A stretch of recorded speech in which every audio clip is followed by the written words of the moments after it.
नमस्कार दोस्तों। आज हम लोग सिंधु घाटी सभ्यता पर बात करेंगे। पिछले क्लास में हम लोग चारकोलिथिक एज को कंप्लीट किए। देखिए, सिंधु घाटी सभ्यता में क्या क्या पढ़ना है, पहले उसका हम लोग पूरा एक टॉपिक लिख लेते हैं। उसके बाद एक एक टॉपिक उठावेंगे और उसका अध्ययन करेंगे।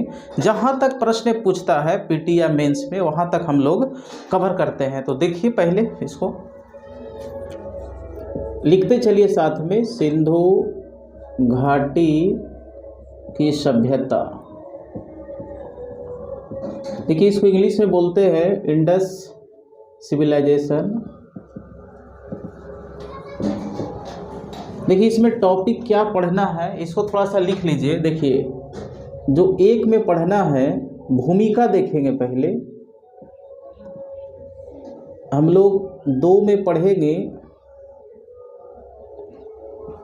निर्माता, कि सिंधु घाटी सभ्यता के निर्माणकर्ता के रूप में किसे माना जाता है, आर्यों को माना जाता है कि द्रविड़ को माना जाता है।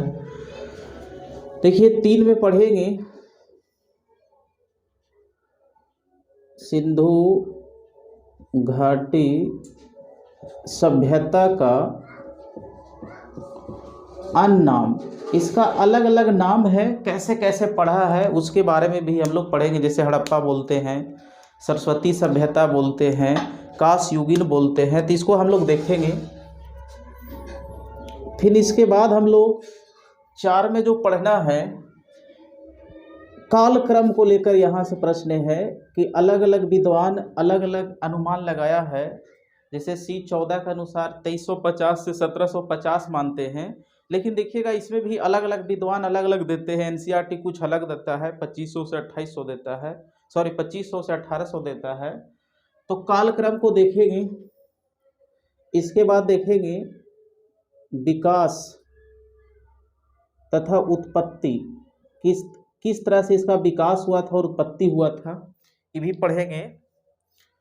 6 में हम लोग को पढ़ना है विस्तार, कि इसका विस्तार कहाँ से कहाँ तक फैला हुआ था और इसका आकार कैसा था। तो देखिए त्रिभुजाकार आकार था, इसका क्षेत्रफल लगभग 13 लाख किलोमीटर स्क्वायर माना जाता है। तो इसमें हम लोग देख लेंगे सब चीज। विस्तार 7 में पढ़ना है महत्वपूर्ण स्थल तथा उनकी विशेषता। सबसे महत्वपूर्ण यही है। अगर ये टॉपिक आपको कंप्लीट हो जाता है, महत्वपूर्ण स्थल और उनकी विशेषता, तो यहीं से चांस है कि प्रश्न आवेगा। जैसे हड़प्पा के बारे में देखेंगे, मोहनजोदड़ो के बारे में देखेंगे। तो देखिए एक एक लाइन में अगर पढ़िएगा कि मोहनजोदड़ो को ये खोज किया, ये नदी किनारे है, तो अब वैसा प्रश्न नहीं पूछता है। इसमें और डिटेल जितना बनता है सवाल, उसमें हम लोग सब पढ़ेंगे। जैसे हड़प्पा, मोहनजोदड़ो सब के बारे में देखेंगे। 8 में हम लोग को पढ़ना है सामाजिक पक्ष, सामाजिक पक्ष एंड धार्मिक पक्ष, कि धर्म को लेकर क्या उनका पक्ष था। देखिए सामाजिक पक्ष में भी बहुत चीज है। जैसे सामाजिक पक्ष में आप देखिएगा तो पहले स्त्रियों की दशा देखेंगे कि भाई स्त्रियों की वहां पर दशा कैसे थी, क्या वहां पर सती प्रथा थी, कौन प्रथा थी, सब यहाँ पर देखेंगे। खान पान हम लोग देखेंगे, मनोरंजन के साधन देखेंगे,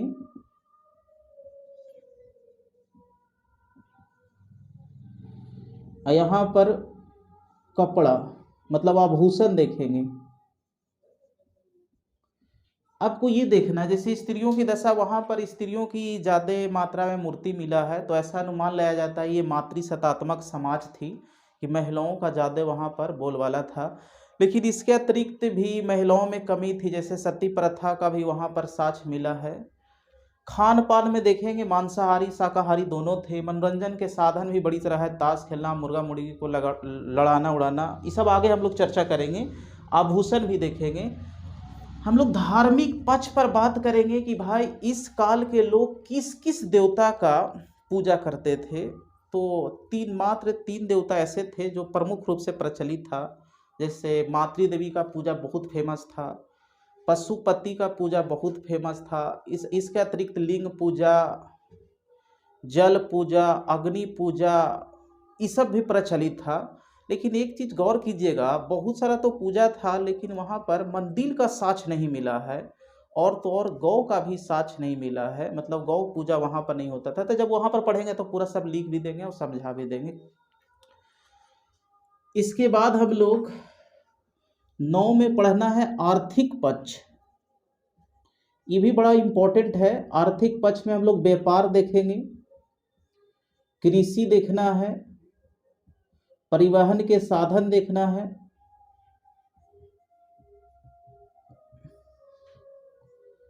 और आप देखिएगा लिपि देख लेंगे, माप तौल का पैमाना देख लेंगे।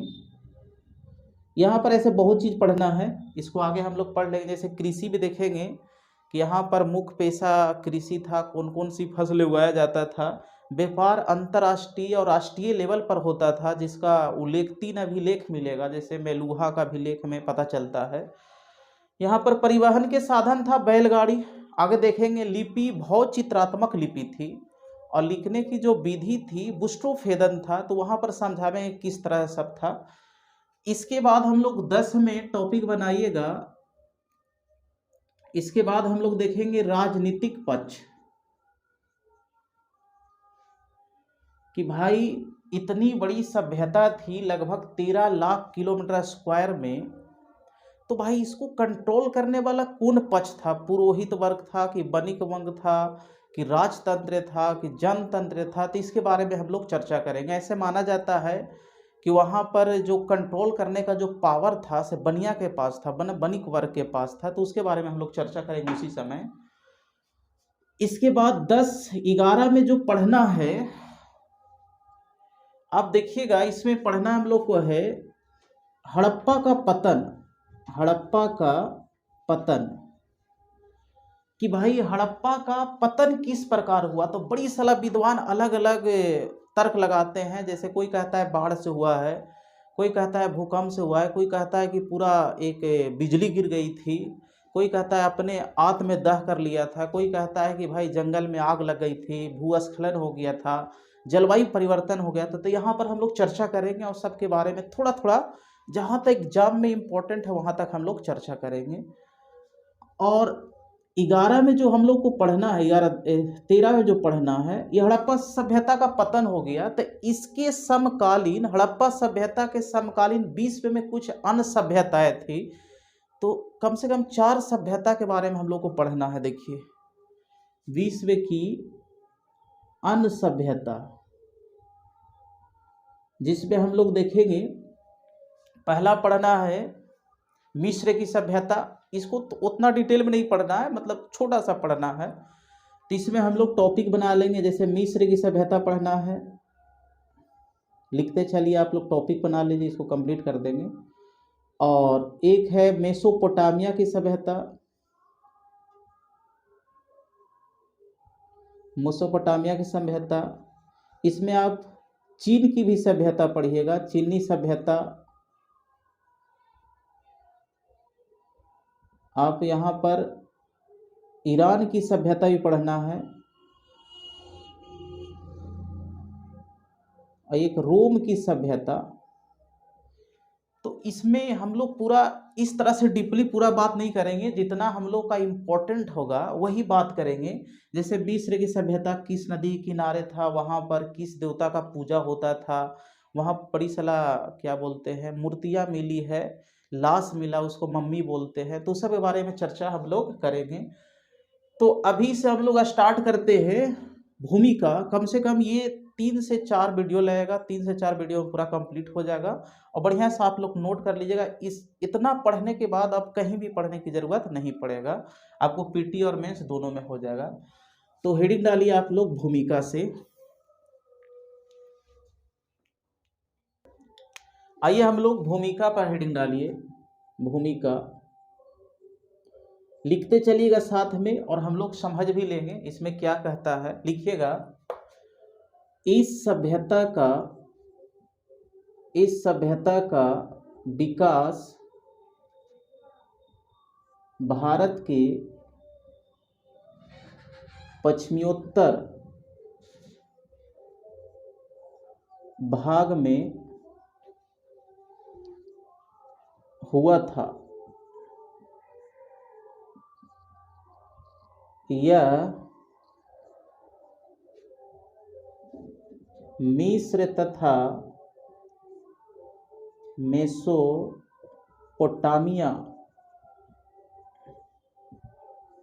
की सभ्यता के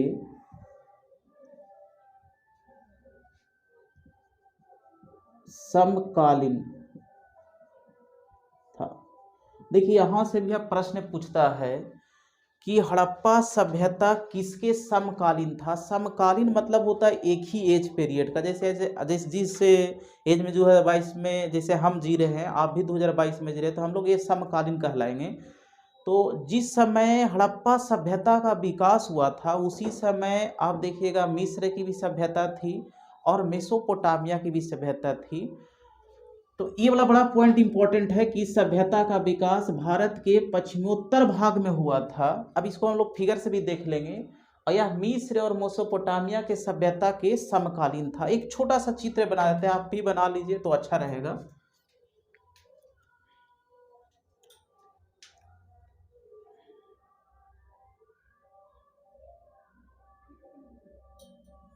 आप भी साथ में ऐसे बना लीजिए।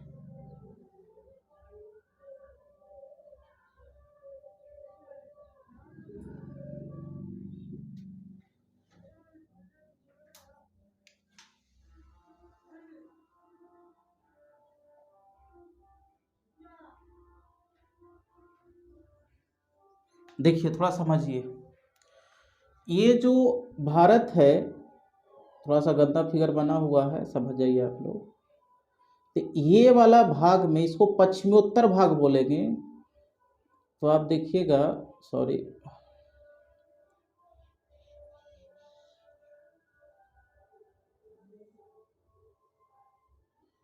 ये पश्चिमोत्तर भाग में ये था सिंधु घाटी की सभ्यता। सिंधु घाटी की सभ्यता। और देखिए यहां पर आपको इराक मिलेगा। तो यहां पर एक सभ्यता डेवलप हुआ था, इसी को बोलते हैं मेसोपोटामिया की सभ्यता।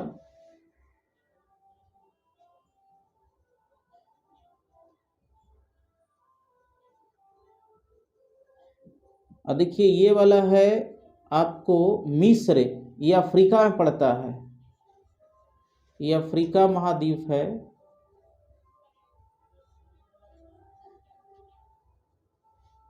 ये है मिस्र की सभ्यता। इसको आगे हम लोग पूरा इसमें बात करेंगे। तो इसमें एक चीज समझे कि भाई इसका विकास हम लोग पश्चिमोत्तर भाग में देख रहे हो, किसके समकालीन है, तो मेसोपोटामिया और मिस्र के समकालीन है, मतलब एक ही एज पीरियड का है। अब इसमें ये समझना है कि देखिए ये दोनों लगभग समकालीन है, तो व्यापार भी होगा, व्यापारिक मामला भी जुटा रहेगा। तो आप आगे पढ़िएगा तो देखिएगा मेसोपोटामिया से भी व्यापार होगा, कुछ मिस्र से भी व्यापार होगा। इसका चर्चा हम लोग आगे करेंगे। तो ये भूमिका में आपको इतना कम से कम याद रखना कि किसके समकालीन था, तो मिस्र और मेसोपोटामिया के समकालीन था। अब इसके बाद जो 2 नंबर टॉपिक है उसको हम लोग कवर करते हैं।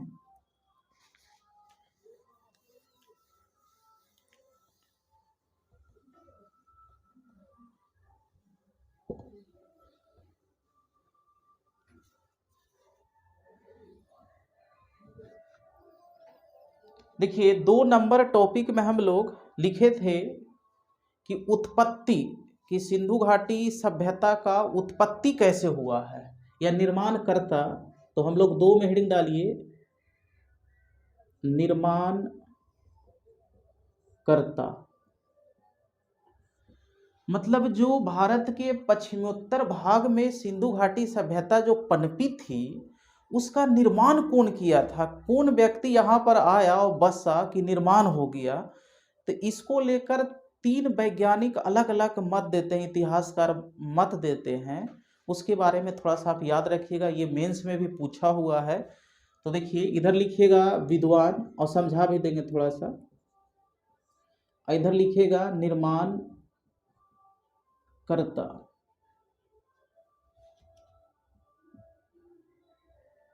निर्माण यहां पर लिखिएगा।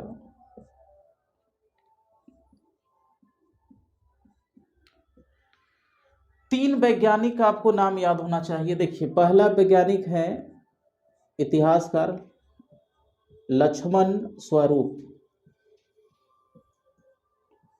यहां पर लिखिएगा आर्ज। एक है गार्डन चाइल्ड या बिहलर और बिहलर,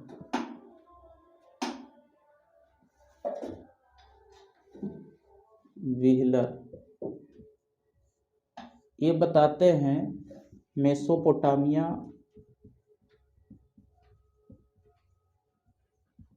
या सुमेरियन।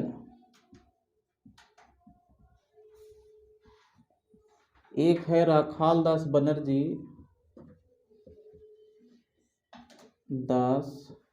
बनर्जी द्रविड़। देखिए आपको ये तीन विद्वान का नाम भी याद रखना है और किसके बारे में क्या बोले हैं आपको ये याद रखिएगा, तो टॉपिक नंबर 2 पूरा कंप्लीट हो जाएगा कि कौन विद्वान क्या बोला है भाई, तो इसके बारे में आपको जानकारी होना चाहिए। देखिए इसको याद भी करना है। जैसे डॉक्टर लक्ष्मण स्वरूप इतिहासकार हैं, वे मानते हैं कि सिंधु घाटी सभ्यता का जो निर्माण करता थे से आर्य लोग थे, वही जो मध्य एशिया से आए थे। जैसे वैदिक काल में आप पढ़िएगा तो वे मानते हैं कि भाई आर्य लोग थे। इसको आपको याद रखना है कि लक्ष्मण स्वरूप के अनुसार सिंधु घाटी सभ्यता का निर्माण करता कौन थे, तो आर्य लोग। एक गार्डन चाइल्ड और बिहलर महोदय बताते हैं कि इसका निर्माण जो किया था से मेसोपोटामिया और सुमेरियन के लोग यहाँ पर आके बस गए और सिंधु घाटी सभ्यता का निर्माण कर दिए। और एक राखाल दास बनर्जी हमारे कहते हैं, ये भारतीय इतिहासकार है, ये बोलते हैं कि भाई द्रविड़ वाले यहाँ पर आके बसे, मतलब साउथ वाले जो भी आदमी हैं आके ये क्या बोलते हैं पश्चिमोत्तर भाग में यहाँ पर बस गए हैं, तो ये राखाल दास बनर्जी बोलते हैं। तो ये टॉपिक भी कंप्लीट हो गया। इसको आपको फैक्ट है, इसको याद ही करना पड़ेगा आपको, ठीक है। अब नेक्स्ट टॉपिक पर हम लोग चर्चा करते हैं। देखिए तीसरा जो टॉपिक है इसका नाम है अननाम। जैसे बहुत सारे बच्चे लोग कंफ्यूजन हो जाते हैं भाई कि सिंधु घाटी सभ्यता को हम लोग हड़प्पा भी बोल देते हैं, कभी सैंधा भी बोल देते हैं, कभी नगरीय सभ्यता ही बोल देते हैं। तो इसको लेकर कंफ्यूजन को हम लोग दूर करेंगे कि कैसे कैसे इसका अन्य नाम पड़ा है, इसके बारे में हम लोग चर्चा करते हैं। देखिए पहला यहां पर हेडिंग डाल लीजिए, सैंधव सभ्यता का अन्य नाम। सैंधव सभ्यता, सिंधु घाटी सभ्यता को सैंधव भी बोलते हैं, सैंधव वाला क्षेत्र था। तो इसका अन्य नाम समझिएगा। देखिए पहला इसको बोलते हैं सिंधु घाटी सभ्यता, सिंधु घाटी की सभ्यता। अब इसके बारे में थोड़ा सा आपने जैसे लिख लीजिए मेरे साथ, है ना, अच्छा रहेगा। देखिए सिंधु घाटी सभ्यता क्यों कहते हैं समझिएगा। बहुत सारे स्थल जो था से सिंधु नदी और उसके सहायक नदियों के किनारे मिला है, इसलिए इसका नाम पड़ गया है सिंधु घाटी की सभ्यता। मतलब लिखना चाहते तो लिख लीजिए कि बहुत सारे स्थल सिंधु नदी और उनके सहायक नदियों के किनारे मिले थे, इसलिए इसका नाम सिंधु घाटी सभ्यता पड़ा। लेकिन इसका नाम जो करण किया था, सिंधु घाटी सभ्यता का नामकरण जो किया था, इसको नीचे और लिख लीजिएगा, नामकरण किया था जॉन मार्शल। उतना लिख के नीचे लिखिएगा कि इसका नामकरण, सिंधु घाटी सभ्यता का नामकरण जॉन मार्शल किया था। इसके बाद एक और नाम मिलता है हड़प्पा सभ्यता, हड़प्पा सभ्यता। तो इसको बारे में भी आप 2 लाइन लिख लीजिए कि देखिए थोड़ा समझ लीजिए कि जब भारतीय पुरातत्व विभाग का महानिदेशक जॉन मार्शल थे, तो उसके अंतर्गत एक थे दयाराम साहनी। तो दयाराम साहनी ने सबसे पहले यही स्थल की खोज किए थे, हड़प्पा स्थल को ही खोज किए जो पाकिस्तान में था, इसलिए इसका नाम पड़ जाता है हड़प्पा सभ्यता। ऐसे सीधा समझिए कि सर्वप्रथम हड़प्पा स्थल की ही खुदाई हुई थी या मिला था, इसलिए इसका नाम हड़प्पा सभ्यता पड़ जाता है। इसका खुदाई जो हुआ था 1921 में, मतलब इसका खोज जो हुआ था 1921 में हुआ था। और कौन किया था? तो दयाराम साहनी। लिख देते हैं ऐसे, सर्वप्रथम 1921 में दयाराम साहनी ने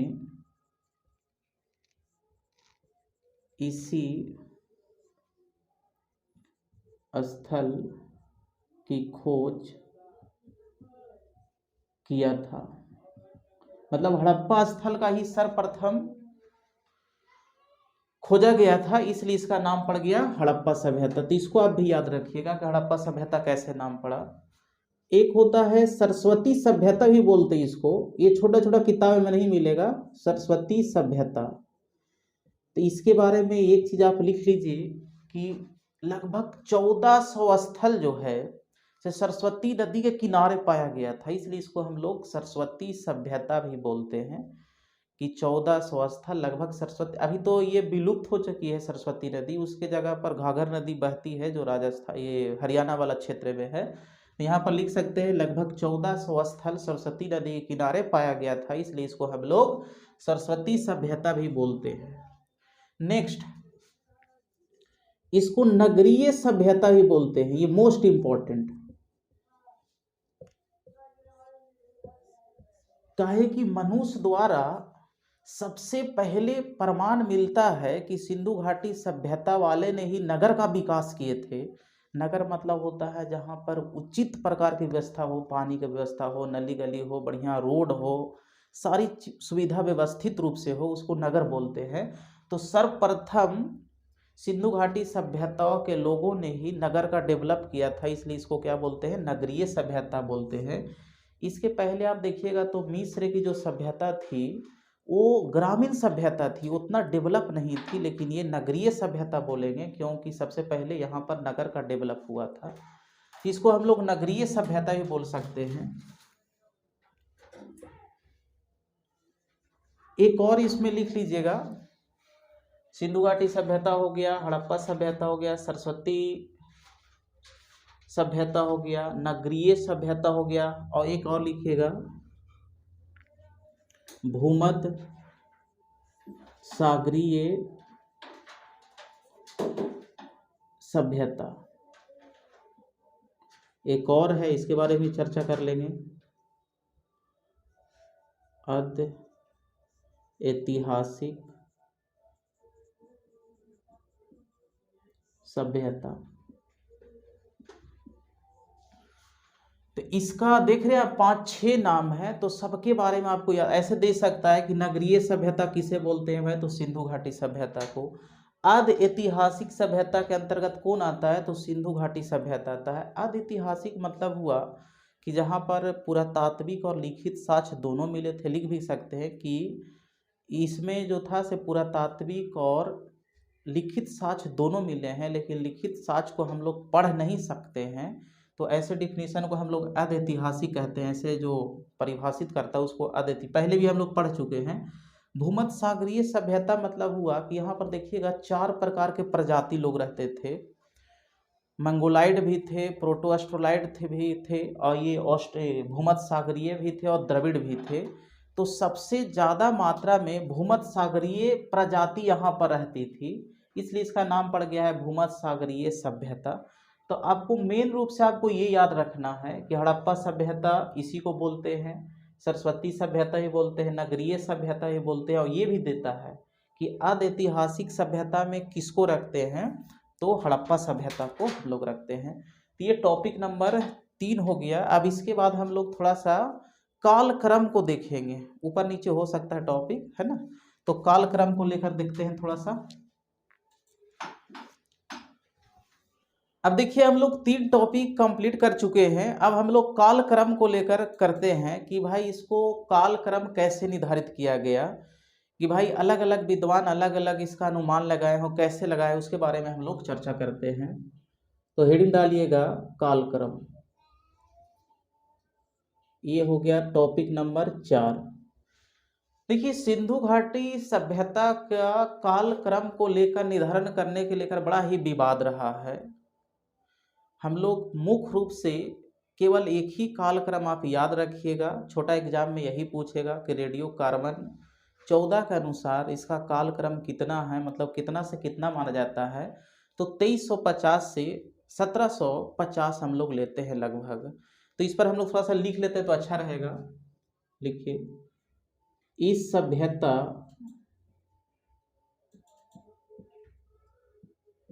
का कालक्रम निर्धारित करने को लेकर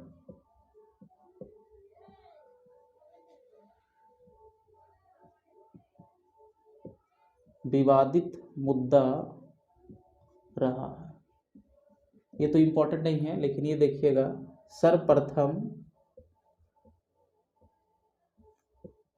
जॉन मार्शल ने 1931 में, ये इम्पोर्टेंट है, इस सभ्यता का कालक्रम 3250 BC से 2750 BC माना। लिखिएगा तीसरा पॉइंट, रेडियो कार्बन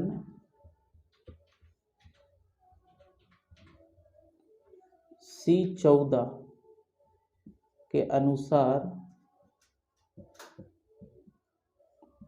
इसका कालक्रम 2350 BC से 1750 BC माना गया है, जो सर्वमान्य है। देखिए दोनों पॉइंट बड़ा इम्पोर्टेंट है कि सबसे पहले कालक्रम को लेकर जॉन मार्शल इस पर काम करते हैं। 1931 में एक, जैसे देखें हम लोग कालक्रम को, तो हम लोग 2 पॉइंट लिख लिए होंगे आप लोग कि रेडियो कार्बन C14 2350 से 1750 मानता है, लेकिन सर्वप्रथम इसका कालक्रम जॉन मार्शल निकाले थे, जो 3250 से 2750 माने थे। तो थोड़ा सा एक पढ़ लिखिएगा, कुछ विद्वान लिखिएगा और कालक्रम निर्धारित किए हैं, उसके बारे में हम लोग चर्चा कर लेते हैं। इधर लिखिएगा विद्वान, इधर लिखिएगा कालक्रम, इम्पोर्टेंट है ये भी। यहाँ पर लिखिएगा C14 कार्बन रेडियो। देखिए इसके अनुसार हम लोग देखें कि इसका कालक्रम जो है 2350 BC से 1750 BC है। एक इतिहासकार और आए, DP अग्रवाल।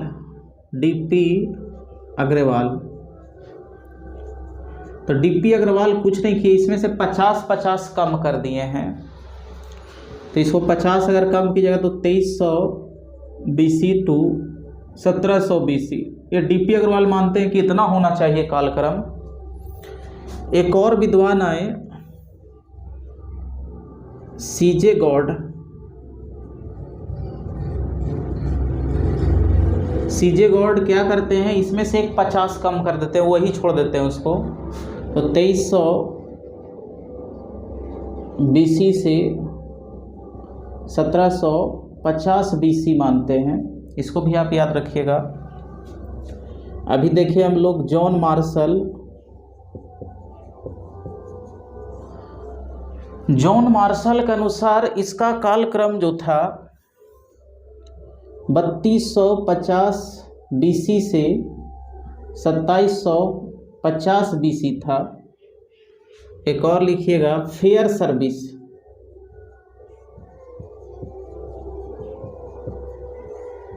ये हम लोग को 2000 BC से 1500 BC।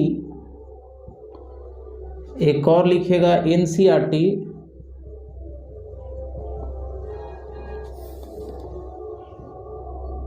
2500 BC से 1800 BC। तो इसमें हम लोग देखें कि कुछ विद्वान हैं और उनके द्वारा कालक्रम निर्धारित किया गया है। इसमें आपको कम से कम ये पांचों आपको याद होना चाहिए। और NCERT बड़ी फेमस है, और ये अगर पूछ रहे तो ये दोनों आप याद रखिएगा, लेकिन एक बार आप पढ़ लीजिएगा पूरा, तो इससे प्रश्न आवेगा तो आप अच्छा से बना लीजिएगा। अब इसके बाद हम लोग टॉपिक नंबर, ये था 3, अब हम लोग देखते हैं 4।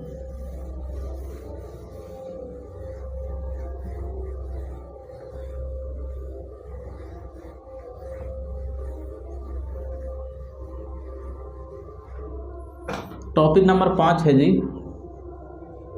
काहे कि हम लोग भूमिका पढ़ लिए, उत्पत्ति या निर्माणकर्ता पढ़ें, और उसके बाद हम लोग तीसरा में पढ़ें क्या चीज़, अन्य नाम, और चौथा में कालक्रम पढ़ें। तो पांचवा में क्या हो गया भाई, इसका विस्तार पढ़ेंगे थोड़ा, या इसको और डाल सकते हैं विस्तारित देख लीजिए, चाहे काल, इसका विकास देख लीजिए, अच्छा रहेगा शुरुआत, विकास तथा उत्पत्ति। देखिए ऊपर नीचे थोड़ा सा हो सकता है, तो उसमें कोई दिक्कत नहीं है हम लोग का कि 5 में यही पढ़ना है, 6 में वही पढ़ना है, लेकिन हम लोग को सब पढ़ना है। तो देखिएगा 3 डेट आपको याद रखना है। एक 1826, देखिए 1800, इसका विकास देखेंगे, इसका खुदाई कैसे हुआ, कि किस तरह से ये प्राप्त हुआ। तो देखिए लिखिएगा इसमें कि सर्वप्रथम चार्ल्स मैसन ने हड़प्पा की टीले की ओर ध्यान दिया, लेकिन विशेष कार्य न हुआ। एक लिखिएगा 1853,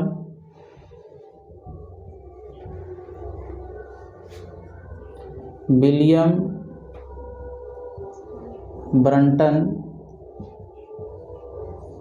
तथा जॉन ब्रंटन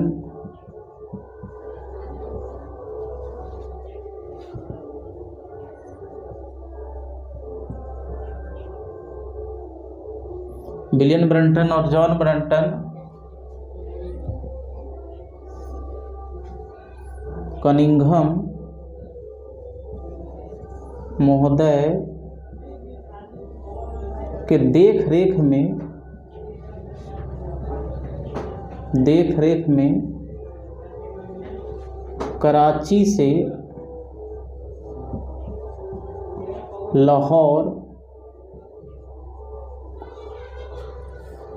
लाहौर रेल की पटरी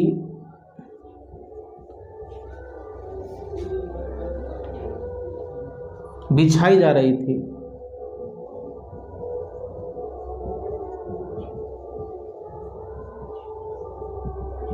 तब हड़प्पा के कुछ स्थल प्राप्त हुए, लेकिन विशेष ध्यान नहीं, लेकिन विशेष ध्यान न दिए।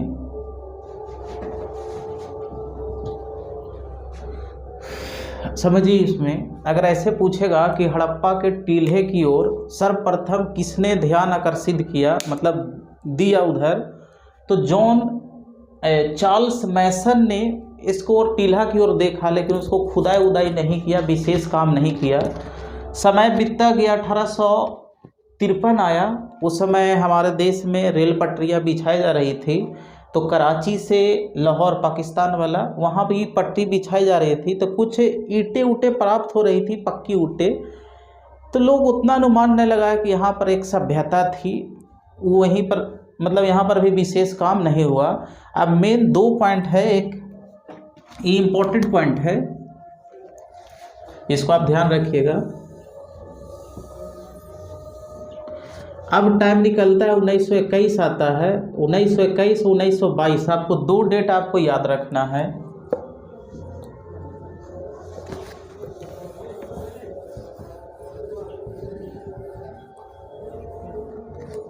लिखिएगा, जॉन मार्शल के निर्देश में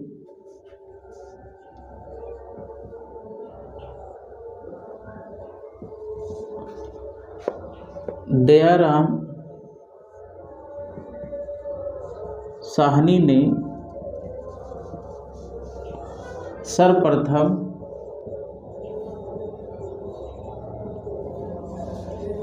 हड़प्पा की खोज किए।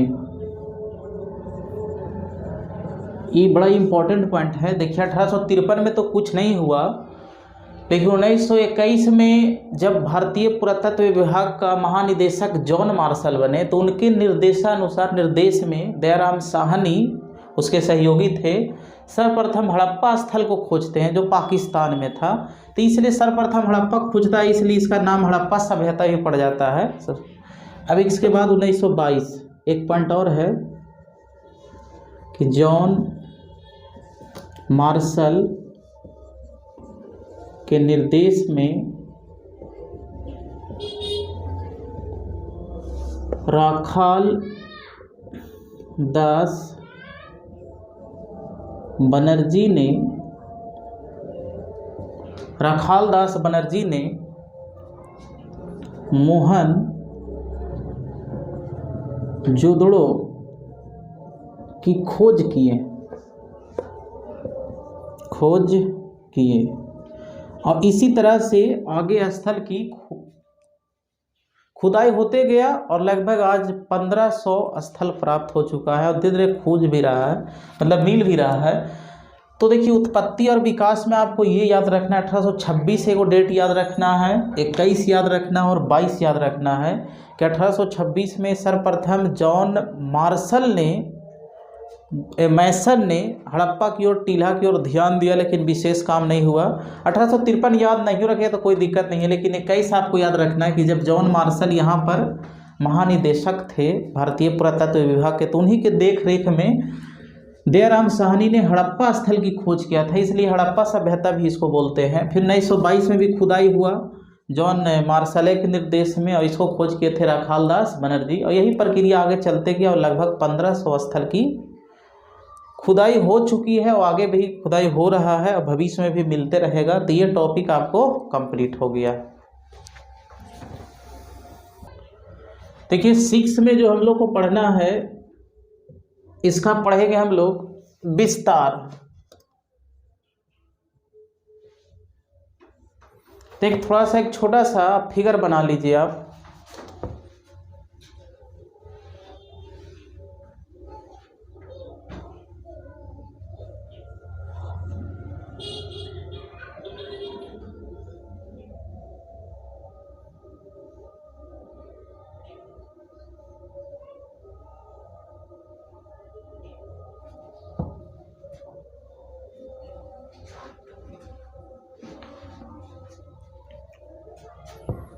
यहाँ पर लिखेगा जम्मू कश्मीर,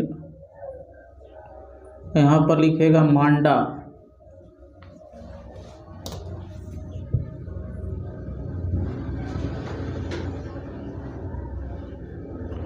यहाँ पर लिखेगा सुत, कांगे, डोर, यहाँ पर लिखिएगा दाइमाबाद,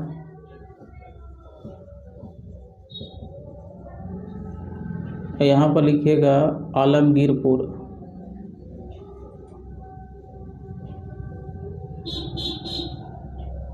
आलमगीरपुर देखिए, इसका विस्तार जो है सबसे उत्तर में जो है से मांडा है, और पश्चिम में जो है से सुध कांगेडोर है, और दक्षिण में जो स्थल है से दाइमाबाद है, और इधर पूरब में जो हो जाएगा से आलमगीरपुर होगा। देखिए अब इसी को आप ऐसे मिलाइएगा तो एक त्रिभुजाकार आकृति ऐसे बन जाएगा।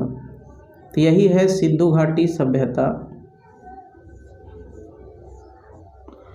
इसी को लिख सकते हैं सिंधु घाटी की सभ्यता। देखिए ये आलमगीरपुर जो है से पश्चिमी यूपी में पड़ता है, मतलब इसको यूपी डाल सकते हैं। ये महाराष्ट्र में है और ये पाकिस्तान में है। पाकिस्तान के बलूचिस्तान वाला क्षेत्र में है। और ये जम्मू कश्मीर के एक अखनूर ज़िला है, अखनूर ज़िला। अब एक चीज़ और समझिएगा कि इसके किनारे से एक नदी गुजरती है ऐसे, इसको बोलते हैं हिंडन नदी। हिंडन नदी मतलब आलमगीरपुर जो है से हिंडन नदी के किनारे बसा हुआ है। और ये जो हो गया ये चेनाब नदी या चिनाब नदी, और सुध कांगेडोर जो है ये दास्क नदी लिख लीजिएगा। और यहाँ पर जो है परवरा नदी, परवरा नदी। तो विस्तार में आपको ये याद रखना है कि सबसे उत्तरी जो स्थल है से मांडा है, इसको लिख लेते हैं। सबसे उत्तरी स्थल मांडा, ये जम्मू कश्मीर पड़ता है। सबसे दक्षिणी स्थल मतलब नीचे दाइमाबाद,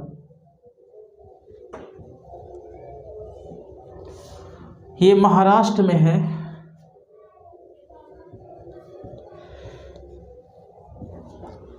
और सबसे पश्चिमी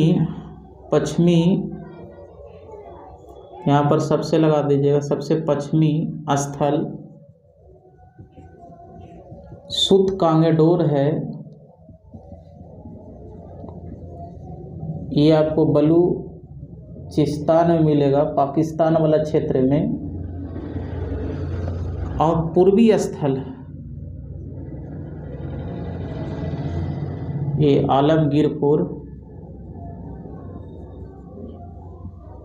यूपी में। अब समझिएगा इसका आकार पूछता है कि इसका आकार कैसे है, तो आप लोग नीचे लिखिएगा आकार जो है से त्रिभुजाकार है। इसका जो आकार जो है से त्रिभुजाकार है। इसका क्षेत्रफल समझिएगा कि क्षेत्रफल कितना है इसका, तो 12,99,600 किलोमीटर स्क्वायर है। तो इसको हम लोग लगभग 13 लाख किलोमीटर स्क्वायर मानते हैं। तो ये चीज़ याद रखिएगा कि इसका क्षेत्रफल 12,99,600 या लगभग हम लोग 13 लाख मानते हैं। एक पॉइंट और लिख लीजिए, जलीय सीमा। नीचे सब आप लोग लिखिएगा, जगह वो नहीं इसलिए लिख रहे हैं। इसका जलीय सीमा ये वाला तो लगभग 1300 किलोमीटर है। तो विस्तार में ये आपको हो गया कि उत्तरी बिंदु क्या है, दक्षिणी बिंदु क्या है, पश्चिमी बिंदु क्या है, इसका क्षेत्रफल कितना है, इसका आकार कैसा है, जलीय सीमा क्या है, किस नदी किनारे है, तो आलमगीरपुर, हिंडन, आगे सब पढ़ेंगे ऐसे। हिंडन नदी किनारे है और चिनाब नदी किनारे मांडा है, अद्दास नदी के किनारे सुत कांगेडोर है, और एक है दाइमाबाद जो प्रवरा नदी किनारे है। अब इसके बाद एक छोटा सा और टॉपिक है जो हम लोग फिगर बनावेंगे और उसमें पूरा कंप्लीट करेंगे। उसके बाद हम लोग कल से सब स्थल के बारे में हम लोग पढ़ेंगे। तो इसके बाद विस्तार अभी है, मतलब ये हेडिंग ख़त्म नहीं हुआ है, तो ये विस्तार हो गया। अब इसका देखिए, हम लोग विस्तार को लेकर पढ़ रहे हैं और हम लोग उत्तर दक्षिण पश्चिम पूरब देखते हैं, इसका क्षेत्रफल भी देख लिए। थोड़ा सा एक पॉइंट और आपको छूट गया है, उसको मेरा माइंड से स्किप हो गया था, उसको भी लिख लीजिए। जो अन्य नाम में हम लोग जो पढ़ रहे थे, एक नाम और है, इसे काश युगीन सभ्यता भी बोलते हैं। बड़ा इंपॉर्टेंट पॉइंट छूट गया था। तो जहाँ पर अन्य नाम पढ़े हैं वहाँ पर लिख लीजिए काश युगीन सभ्यता, और इसके बारे में थोड़ा सा लिखिएगा कि इस सभ्यता के लोग सर्वप्रथम तांबा और टील मिलाकर नई मिश्र धातु कांसा का निर्माण किए थे। मतलब तांबा और टील मिलाकर कांसा का निर्माण किए थे, इसलिए इसको काश युगीन सभ्यता बोलते हैं। तो वहाँ पर लिख लीजिएगा काश युगीन सभ्यता। अब देखिए यहाँ पर विस्तार हेडिंग डालिए कि इसका विस्तार कहाँ से कहाँ तक ही, तो हम लोग पढ़ लिए। देखिए मुख्य रूप से इसका विस्तार देश वाइज देखा जाए तो 3 देश में मिलता है। इसका विस्तार 3 देश में मिलता है, 3 देश में। और लगभग स्थल जो है, इसको भी याद रखिए, पूछा हुआ है कि सिंधु घाटी सभ्यता के लगभग कितना स्थल है, तो 1500 लगभग स्थल है। तो हम लोग 1500 को नहीं पढ़ना है, मात्र 20 से 25 स्थल के बारे में पढ़ना है, जो आगे हम लोग पढ़ेंगे। और उसमें भी 7 गो इम्पोर्टेंट है। देखिए ये अफगानिस्तान में मिलता है, और पाकिस्तान में, और एक है भारत में। अफगानिस्तान में मात्र 2 स्थल हैं, इसको आप याद रखिएगा कि अफगानिस्तान में मात्र 2 स्थल है। उसको हम फिगर से बता देंगे। एक है मुंडी गाक, और एक है सुरतु घोई। ये 2 स्थल मिलेगा आपको पाकिस्तान में, और बाकी स्थल आपको अफगानिस्तान में, और बाकी स्थल जो मिलेगा सिर्फ पाकिस्तान और भारत मिलेगा। सबसे ज़्यादा स्थल जो है सिर्फ भारत में है। और भारत में भी अगर कह दे कि कौन राज्य में ज़्यादा है, तो आगे हम लोग बड़ी सारा लिखेंगे नाम, जिसमें गुजरात में बहुत ज़्यादा स्थल की प्राप्ति होता है, जिसमें आप देखिएगा लोथल है, रंगपुर है, धौलापुरा है, देसलपुर है, भागतारौम है, मेघम है, कुतांसी है, शिकारपुर है, बड़ी साला है। तो वहाँ पर हम लोग चर्चा कर लेंगे। तो थोड़ा सा एक मैप बनाइए और एक नज़र हम लोग देखते हैं कि कौन स्थल कहाँ पर है। जब इसको आप पूरा अच्छा से पढ़ लीजिएगा तो आगे जो कल से हम लोग टॉपिक्स स्टार्ट करेंगे कि महत्वपूर्ण स्थल, उसकी विशेषता, तो अच्छा समझ में आएगा। तो एक आप लोग फिगर बना लीजिए। पहले फिगर बनाने से पहले एक और नोट में लिख लीजिएगा कि सिंधु घाटी सभ्यता, लिख लीजिए कि सिंधु घाटी सभ्यता का क्षेत्रफल मिस्र की सभ्यता से 20 गुना था। जो मिस्र था ना, उससे 20 गुना, और मिस्र और मेसोपोटामिया की सभ्यता से 12 गुना था। मतलब मिस्र से कहेगा तो 20 गुना है, और दोनों को मिला देंगे तो 12 गुना था। इसको आप लोग लिख लीजिएगा। अभी थोड़ा सा एक छोटा सा मैप बनाइए आप लोग, और यही मैप के बाद इसका क्लास ख़त्म हो जाएगा। कल से हम लोग नया टॉपिक पढ़ेंगे, मतलब इसी का।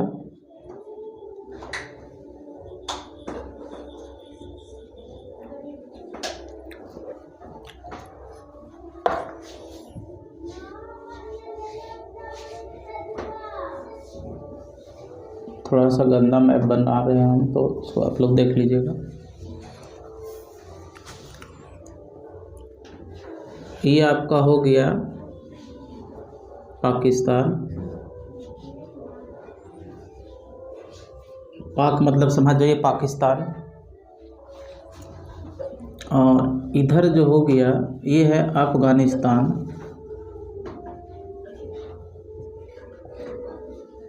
ये हमारा देश, प्यारा देश भारत हो गया। अब इसमें हम लोग इंडिकेट करेंगे कौन स्थल कहाँ पर है और कौन इम्पोर्टेंट है, उसके बारे में पढ़ेंगे। देखिए इसमें अभी हम लोग देखिए कि 2 स्थल है। अफगानिस्तान में 2 स्थल है, उसका नाम आप याद रखिएगा, मुंडी गाक, और एक है सुरतु घुई। लिखते भी चलिएगा आप लोग सुन सुनकर कि ऐसे फिगर बना लीजिएगा, सुरतु घुई और मुंडी गाक। देखिए पाकिस्तान में आप ये बलूचिस्तान मिलेगा, ये है बलूचिस्तान। ऐसे फिगर थोड़ा सा अलग बनता है, लेकिन हम थोड़ा सा मोटा मोटी मान लेते हैं। यहाँ पर क्या है, बलूचिस्तान है। तो यहाँ पर 4 स्थल है, चारों स्थल के नाम आपको याद होना चाहिए। एक है सुत कांगे डोर, दूसरा है सुतका को,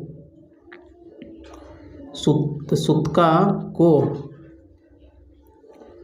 एक है बालाकोट, और एक है ये वाला स्थल डावरकोट।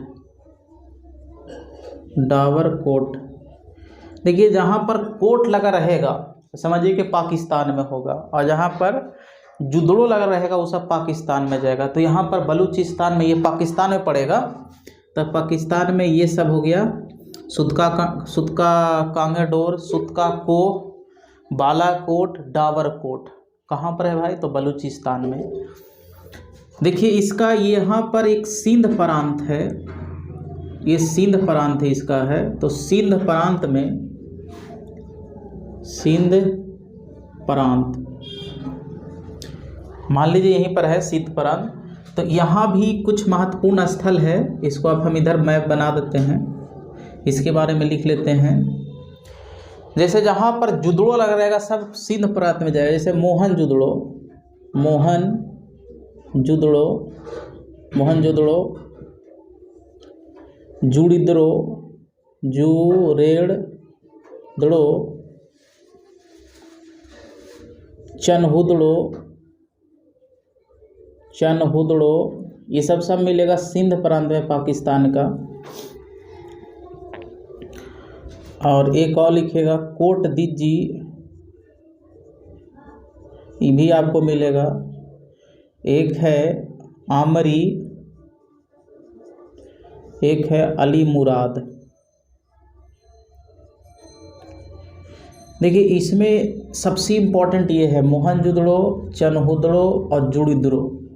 ये कहाँ पर मिलेगा भाई, तो पाकिस्तान के सिंध प्रांत में। लेकिन एक बार आपको याद होना चाहिए कि आमरी, अली मुराद, कोट दीजी कहाँ पर है। तो इस सब के बारे में आगे पढ़ेंगे हम लोग कि आमरी से क्या साक्ष्य मिला है, वो सब एक एक पॉइंट हम लोग को पढ़ना है।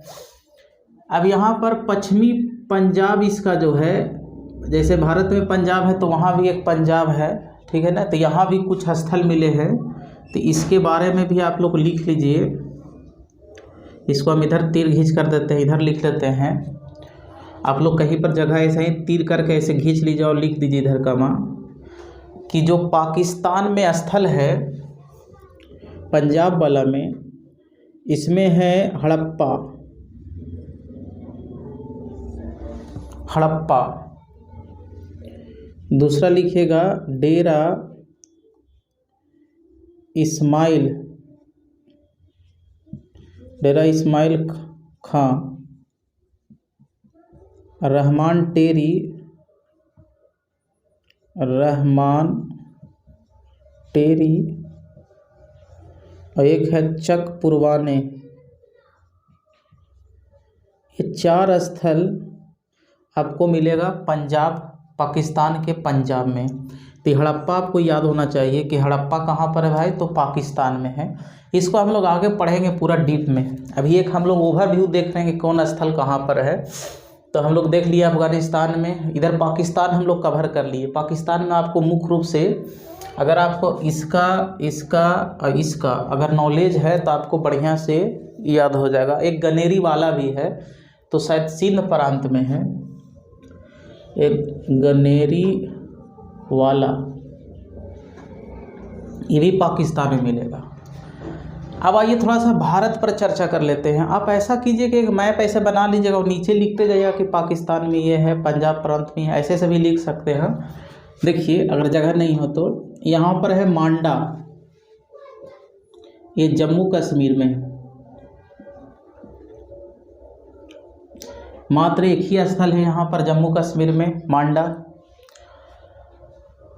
यहाँ पर आइएगा तो पंजाब मिलेगा भारत का, तो इसमें कुछ स्थल आपको याद होना चाहिए। रोपड़ पंजाब में ही मिलेगा। एक है संघोल, एक और है डेरा मजरा। तो इसमें आपको रोपड़ बड़ा इम्पोर्टेंट है कि रोपड़ कहाँ पे है, तो पंजाब में है। इसको बारे में आगे चर्चा करेंगे कि ट्रिक उरिक से भी देख लेंगे। यहाँ देखिए राजस्थान, तो राजस्थान में कालीबंगन है, कालीबंगा बोलिए या बंगन बोलिए, एक ही हुआ। तो ये राजस्थान में है कालीबंगन। और यहाँ पर हरियाणा मिलेगा, तो हरियाणा में बहुत ज़्यादा स्थल है, मतलब ज़्यादा भी नहीं है, तो इसको आप लिख लीजिए ऐसे करके। एक राखीगढ़ी, बनावली, सिसवल, मिताथल और एक है कुनाल और एक है बालू। इसमें भी दो इम्पोर्टेंट है, राखीगढ़ी और बनावली। ऐसे एक बार आपको सब पढ़ा होना चाहिए कि सिसवल, मिताथल, बालू, कुनाल कहाँ पर है। तो ये सभी हरियाणा में है। HR लिख दे रहे हैं तो समझ जाइए कि हरियाणा है। अब एक हम लोग यहाँ पर देखे थे क्या भाई, पश्चिमी यूपी में आलमगीरपुर, ये यूपी में था। अच्छा एक यहाँ पर हम लोग देखें दाइमाबाद,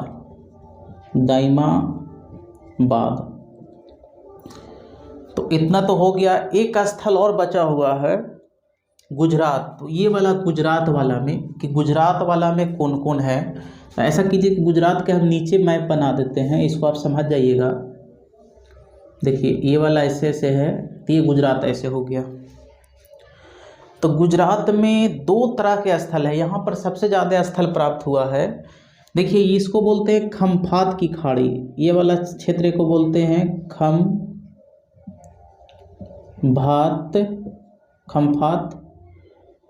की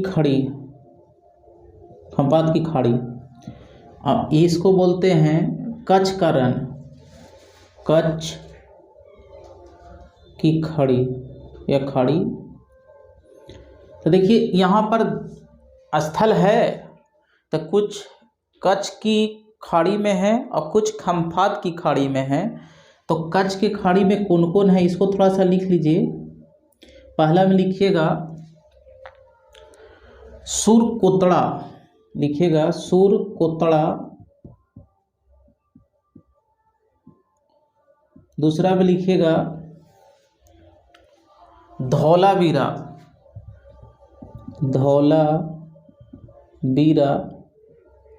दिखाई दे रहा है बाबू, धौलावीरा। और एक लिखिएगा देसलपुर। तो ये स्थल है कच्छ की खाड़ी में, धौलावीरा, देसलपुर, सुरकोतड़ा है। अब एक है खम्फात की खाड़ी। अब इसमें भी कुछ स्थल है, इसके बारे में भी थोड़ा सा लिख लीजिए। इधर का हम दे रहे हैं इंडिकेट। पहला लिखिएगा रंगपुर, लोथल, मेघम, कुंतासी, भागता, रौ, शिकारपुर।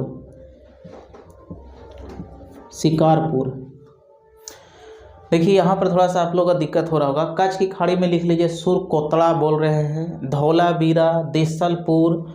और खम्फात की खाड़ी में रंगपुर, लोथल, मेघम, कुंतासी, भक्ताराम शिकारपुर।